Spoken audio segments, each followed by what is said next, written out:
De volta com o nosso Vida Melhor, que bom que você está aí, porque agora a gente vai conversar sério. Eu sempre acho que entender o nosso corpo, e quando eu falo de corpo, eu estou falando de corpo, mente, né? Porque não dá para separar a cabeça do restante, não.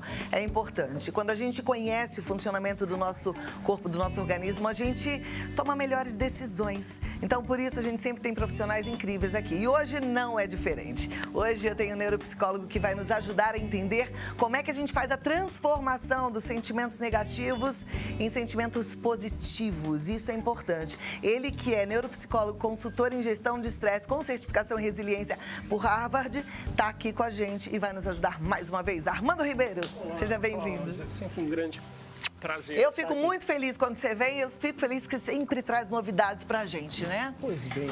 E eu achei esse tema propício. Porque você sabe que se a gente não prestar atenção, a gente se contamina com pensamentos negativos, porque parece que as pessoas gostam desse assunto para baixo, né? E você falou a expressão correta. Pensamentos negativos, eles são contagiosos. Então a gente tem que ter muito cuidado com o tipo de programação que a gente é exposto, seja na literatura, seja quando liga a televisão, escolhe o canal de rádio, né? Cada vez mais a gente tem estudos mostrando que da natureza da nossa mente, que a gente construa e produza pensamentos negativos que vão levar aos sentimentos negativos. E isso é uma das razões que nos levam a sobreviver. Por quê? O pensamento negativo, ele te coloca no estado de alerta para que você possa lidar com situações que sejam ameaçadoras. O grande problema é quando a situação ameaçadora ela deixa de existir e você tem uma mente extremamente capacitada e estimulada em produzir esses pensamentos e sentimentos negativos na ausência dos problemas, o que vai afetar todo o funcionamento do nosso sistema nervoso, o coração e o corpo como um todo. Alguns dos meus professores lá de Harvard, eles têm uma citação que eu acho que é muito bacana, que ele diz que os pensamentos negativos, eles são importantes porque eles nos permitem sobreviver, eles preparam o nosso organismo para enfrentar uma ameaça, mas somente os pensamentos positivos é que nos faz crescer. Então, o pensamento positivo, ele precisa de ser estimulado, como o sentimento positivo também, porque é uma forma da gente poder desconstruir aqueles neurohormônios do estresse e permitir que o nosso corpo e a nossa vida social, elas possam evoluir para o crescimento, para o florescimento humano. Muitas vezes as pessoas de casa pensam assim, nossa, mas será que eu tenho muito pensamento negativo? E já foi feito algumas estimativas de quantos pensamentos temos ao longo de um dia. Então não existe um número único, né? É uma pesquisa bastante difícil de se fazer, mas se estima que um ser humano, um ser adulto, normal, ele tenha por volta de 20 a 70 mil pensamentos por dia. 20 a 70 mil? Pensamentos por dia. As pesquisas, elas têm aí uma discordância, né? Pelo fato de é muito difícil mensurar, mas desses 20 a 70 mil pensamentos, 85% deles podem ser negativos ou automáticos. Por quê? Porque é da nossa natureza prever situações ameaçadoras. O grande problema é porque a gente não tem consciência dessa grande produção de pensamentos, né, de julgamentos negativos, de situações ameaçadoras, e isso pode afetar a nossa vida a ponto de transformar a nossa mente numa mente tendenciosa para esperar o pior de cada situação. Eu digo muitas vezes no consultório, até para tornar algo mais material, mais palpável, né? Eu trouxe aqui um cérebro, como é o nosso cérebro, né? Ou seja, extremamente um órgão flexível, né? Plástico. Mediante as aprendizagens da vida, o nosso cérebro ele tem essa condição de adquirir novas habilidades e novos conhecimentos. Aqui eu trago uma série de arcos, né, para representar, por exemplo, aqueles vários pensamentos negativos que a gente vai acumulando ao longo do dia. A gente não se dá conta, mas às vezes ao longo do dia a gente vai assim, eu não vou dar conta, eu não vou conseguir, isso é muito difícil para mim, a minha vida não vai ser melhor e assim por diante. Infelizmente, grande parte desses pensamentos vão sendo acumulados e a gente não tem consciência do lixo de pensamentos destrutivos que não vão levar ninguém a uma vida melhor, que a gente vai armazenar na nossa memória. O que acontece? Esses pensamentos destrutivos, eles vão sendo produzidos ao longo dos dias, ao longo de uma vida muitas vezes, e de repente quando a gente fala do estresse, eu sou um pesquisador do estresse, a gente fala assim, nossa, mas foi uma gota d'água. E como que essa gota d'água ela é responsável, né, às vezes por grandes problemas, por doenças graves, por situações de conflitos, né, entre relações sociais. É basicamente isso, a gota d'água. Quando a gente tem uma situação de estresse que é acumulada no dia a dia, então cada aro desse funciona como um pequeno pensamento que nós somos incapazes, por falta de treinamento, por falta da atenção plena, de você prestar atenção. Nossa, por que eu estou tão negativo? Por que eu estou tão com o pé atrás? Né? Por que a minha mente está muito uma mente de pré-julgamento? Muitas vezes a gente vê aquelas situações de você olhar para uma pessoa e você não vai com a cara daquela pessoa. A gente precisa de tirar do automático, fazer aquela respiração, tirar do automático e falar assim, mas o que nesta situação me fez ficar tenso, preocupado ou desgostoso? Ao invés de simplesmente você agir de forma automática para tudo. Porque, infelizmente, os pensamentos negativos, eles têm essa característica. Eles vão fortalecendo e construindo uma rede neurológica, uma rede neuronal, aonde você fica mais exposto às crises de ansiedade, podendo chegar ao pânico. Para outras pessoas com uma vulnerabilidade genética, esses mesmos pensamentos negativos levam, né, a uma tendência maior à depressão, onde você tem aí um agravo a si mesmo, minha vida não vai melhorar, não tem saída, né, levando a situações assim muito críticas e complicadas.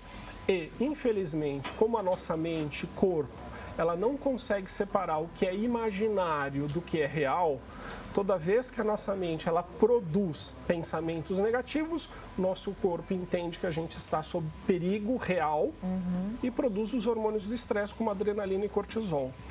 A ativação crônica desses neurohormônios faz com que o nosso corpo, as nossas glândulas tenham desequilíbrios bioquímicos, abrindo a porta para o aparecimento das doenças relacionadas ao estresse, que são as grandes e mais importantes doenças do mundo atual.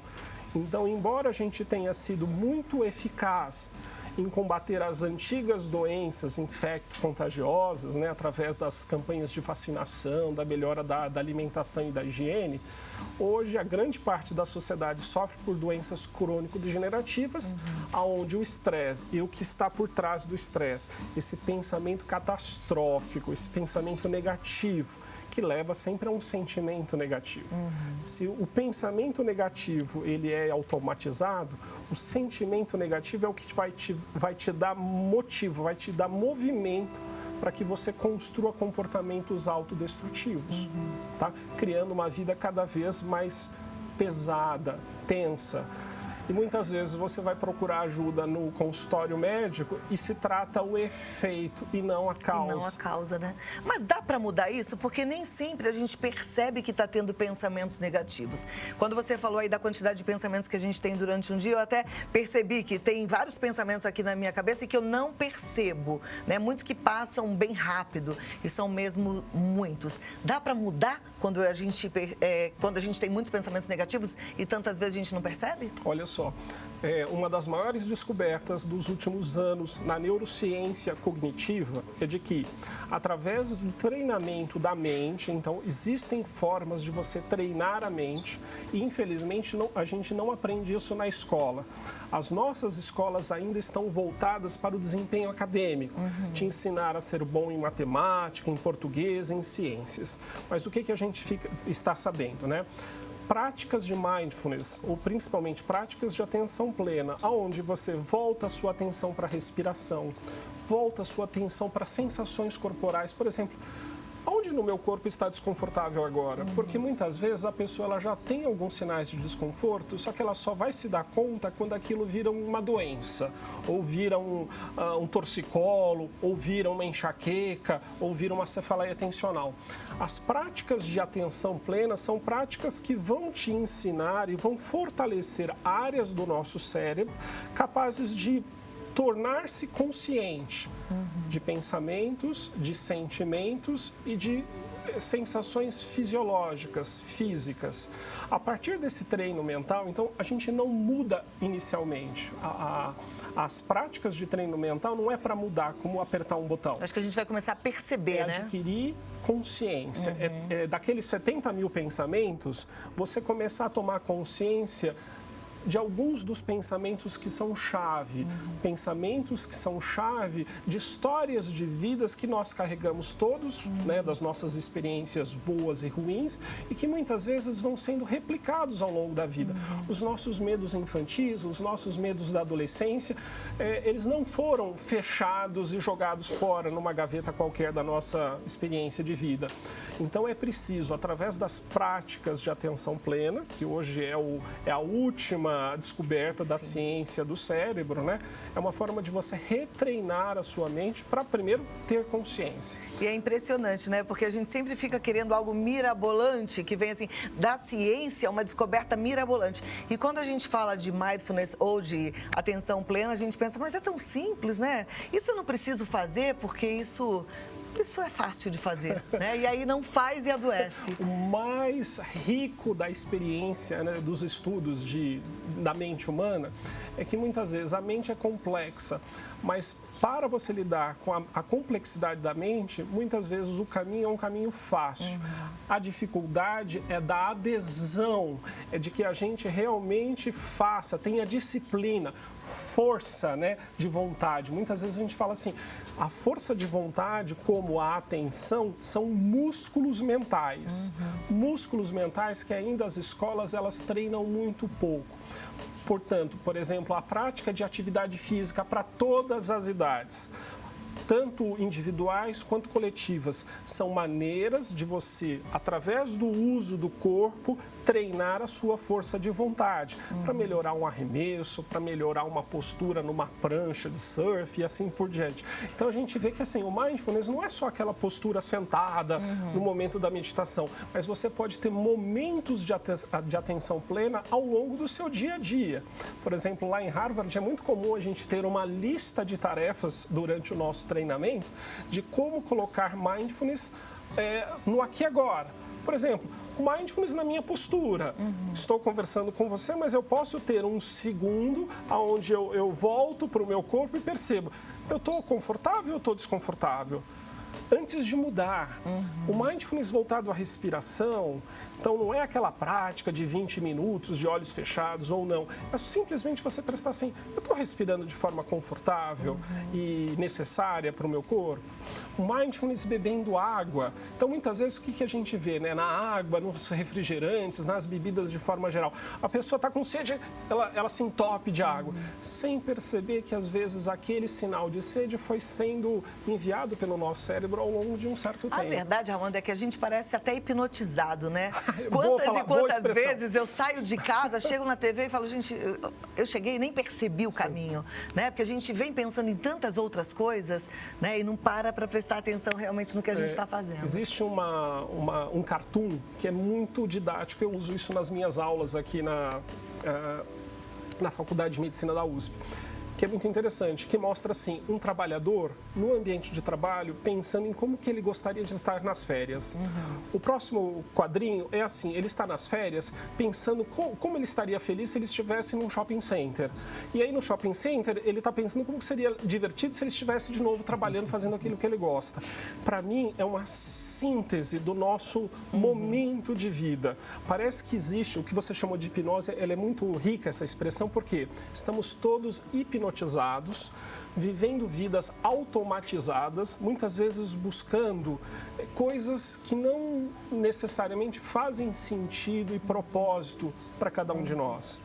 Então, seja a prática de mindfulness, de atenção plena, sejam práticas como a velha e boa psicoterapia, onde você senta frente a frente e você se desnuda, você se abre e fala assim, olha, eu estou num ambiente de não julgamento, estou num ambiente que eu posso contar um pouco desse universo de pensamentos que passam pela minha mente e que alguém vai me ajudar a tomar contato com esse meu próprio universo, mas diferente do contato social, que é um contato talvez difícil porque gera julgamento, porque Com gera muitas vezes aquela expressão de isso é certo, isso é errado, isso é bom, isso é ruim. Eu acho que a partir do momento que a gente faz isso, abre uma possibilidade criativa muito maior, né?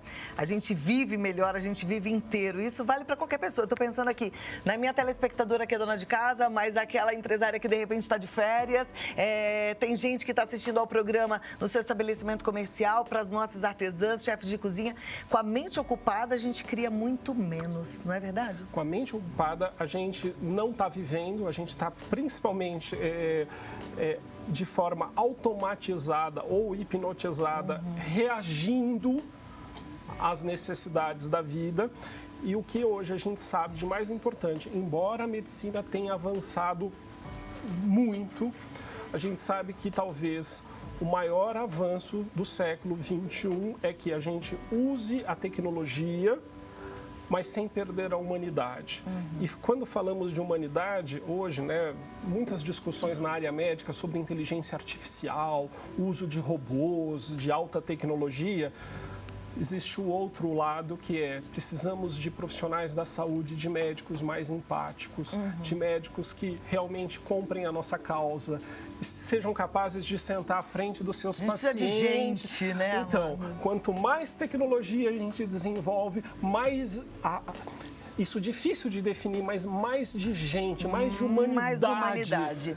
Agora, então, só para resumir, porque o nosso tempo já está acabando mesmo, para a gente transformar os pensamentos negativos em coisas boas, é prestar atenção. Prestar atenção. Não tem uma chave. Talvez a grande sabedoria da simplicidade que vem uma mente atenta, é uma mente que tem um segundo para escolher em que direção ela vai tomar. Seja de um sentimento negativo e às vezes necessário, seja de um sentimento positivo e às vezes é o que faz sentido. Perfeito. Bom, né? De vez em quando a gente precisa de uma sacudida assim, presta atenção. O que você está fazendo, o que você está pensando. Eu sempre falo aqui, a gente não é o que a gente pensa, presta atenção que o pensamento é uma coisa que a gente pode cuidar, pode controlar, pode dominar. Eu amo te receber, volta rápido, tá bom? E a gente tem vários assuntos ainda para tratar. No Instagram é @ArmandoRNN. Segue lá o Armando, agradece o tempo dele aqui com a gente. Até a próxima, Armando. Obrigada. Sempre Um ótimo prazer, final de viu? semana. Obrigado. Até a próxima.